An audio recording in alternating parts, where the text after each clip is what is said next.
Comme il vit le jour et n'hiberne pas, c'est en hiver que vous aurez le plus de chance de l'apercevoir. La chute des feuilles lui ôtant la possibilité de se mettre à couvert. Mais il sait se plaquer contre un tronc et tourner en même temps que l'observateur pour tenter de se dissimuler à son regard.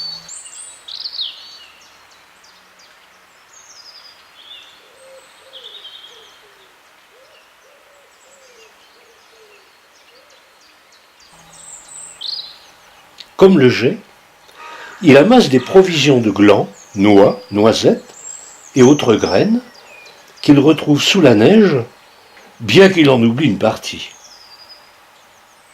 Dans les zones tranquilles, il devient vite familier et n'hésite pas à s'approcher des maisons, à se nourrir sur les mangeoires à oiseaux ou à fouiller sous les noyers ou les noisetiers. Son nid est une grosse boule de branchage placée haut dans la ramure des arbres, souvent à proximité du tronc. Les traces les plus évidentes qu'il laisse sont les reliefs de ses repas.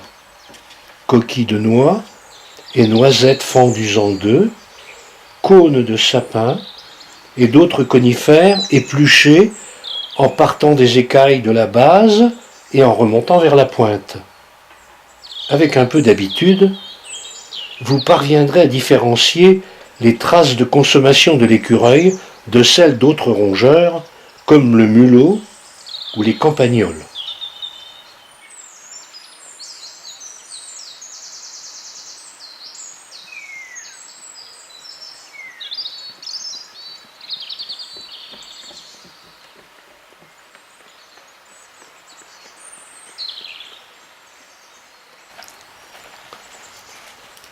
L'écureuil a besoin d'une grande quantité d'énergie, de sorte que ce rongeur doit ingurgiter des aliments très nutritifs.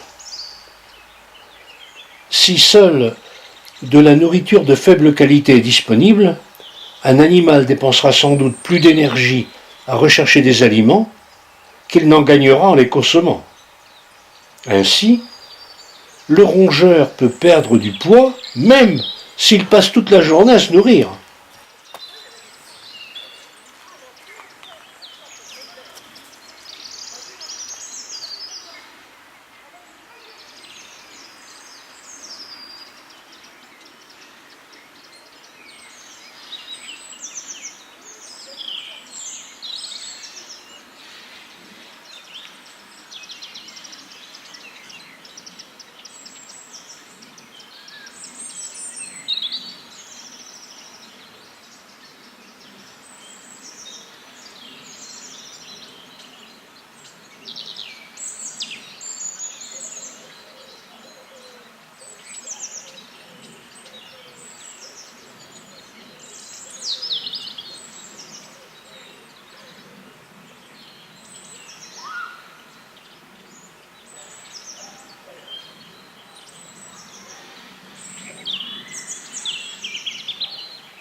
Ah ouais, je te filme toi. Franck est souvent sur ce banc, été et hiver, à regarder aussi la nature.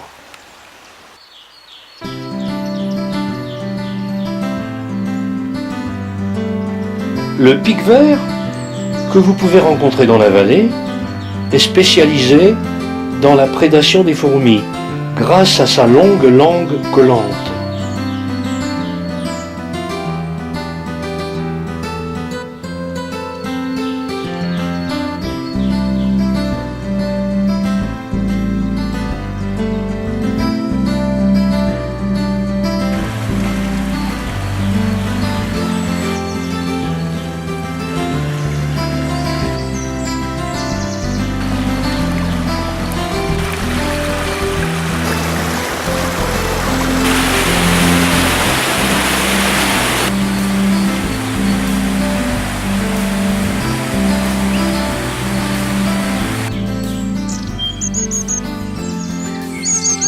Petite boule ébouriffée et prolongée d'une longue queue étroite, la mésange à longue queue est facile à identifier quand elle se montre. Mais ce n'est pas fréquent, bien qu'elle soit peu farouche et assez commune. En hiver surtout, elle effectue volontiers des incursions dans nos jardins arborés, mais sans fréquenter les mangeoires. Ses apparitions sont toujours furtives.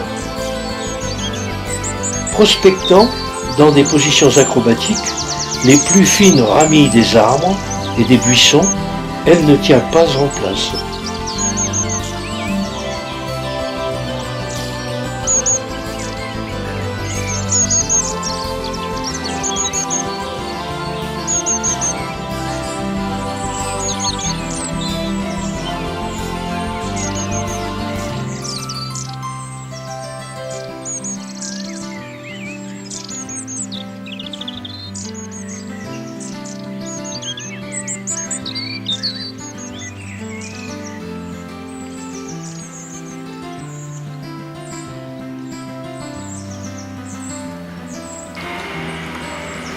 Des travaux d'aménagement d'une voie verte dans la vallée du Gouello ont débuté le 2 octobre.